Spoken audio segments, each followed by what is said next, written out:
ഇന്നൊരു craft video ആണ് കേട്ടോ. എന്നെ പോലെ ഈസി ക്രാഫ്റ്റ് ഇഷ്ടപ്പെടുന്നവർക്ക് ചെയ്യാൻ പറ്റിയ ഒരു ക്രാഫ്റ്റ് എന്ന് വേണമെങ്കിൽ പറയാം.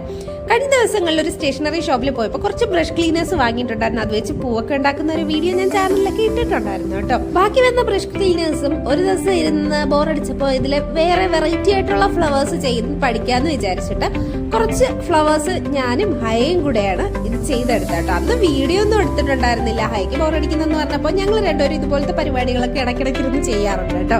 അങ്ങനെ ചെയ്തു വെച്ചിട്ടുണ്ടായിരുന്ന കുറച്ച് ലീവ്സും പിന്നെ ഒരു ലാവൻഡറും ബ്ലൂവും കൂടെ ചേർന്നിട്ടുള്ള കുറച്ച് ഫ്ലവേഴ്സും കൂടെ ഒക്കെ ആയിട്ട് ഞാൻ എടുത്തു വെച്ചിട്ടുണ്ടായിരുന്നു കേട്ടോ. അതെല്ലാം കൂടെ ചേർത്ത് എല്ലാവരും ഈ വുഡൻ ബേസിലൊക്കെ ചെയ്യുന്നത് കണ്ടിട്ടുണ്ട്. പക്ഷെ ഞാൻ പിന്നെ പെയിന്റ് ചെയ്യാൻ എടുത്ത് വെച്ചിരുന്ന ഒരു മാർബിളിന്റെ ജസ്റ്റ് പീസാണ് ഉണ്ടായിരുന്നത്. ആ പീസിൽ ഈ ഗ്ലൂഗൺ വെച്ചിട്ട് ഇത് സ്റ്റിക്ക് ആവുമോ എന്ന് എനിക്ക് വല്ലാത്ത ഡൗട്ടായിരുന്നു കേട്ടോ.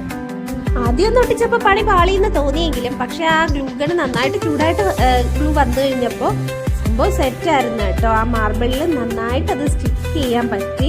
നല്ലൊരു ടേബിൾ ഡെക്കറൊക്കെ ആയിട്ട് വെക്കാൻ പറ്റിയൊരു സംഭവമാണ് കേട്ടോ. ഡ്രസ്സിലൊക്കെ ഒന്ന് നോക്കുകയാണെങ്കിൽ ഈ ബ്രഷ് ക്ലീനർ വെച്ചിട്ട് ഒരുപാട് യൂണീക്ക് ആൻഡ് ബ്യൂട്ടിഫുൾ ആയിട്ടുള്ള ക്രാഫ്റ്റ് ചെയ്തിരിക്കുന്നതൊക്കെ കാണാം കേട്ടോ. അപ്പോൾ നമുക്ക് ട്രൈ ചെയ്യാൻ പറ്റിയ ഒരു ഈസി ക്രാഫ്റ്റ് മെറ്റീരിയൽ ആണ് കേട്ടോ ഈ ബ്രഷ് ക്ലീനർ. വീഡിയോ ഇഷ്ടമാണെങ്കിൽ ലൈക്ക് ചെയ്യാനും ഷെയർ ചെയ്യാനും സബ്സ്ക്രൈബ് ചെയ്യാനും മറക്കണ്ട. Thank you.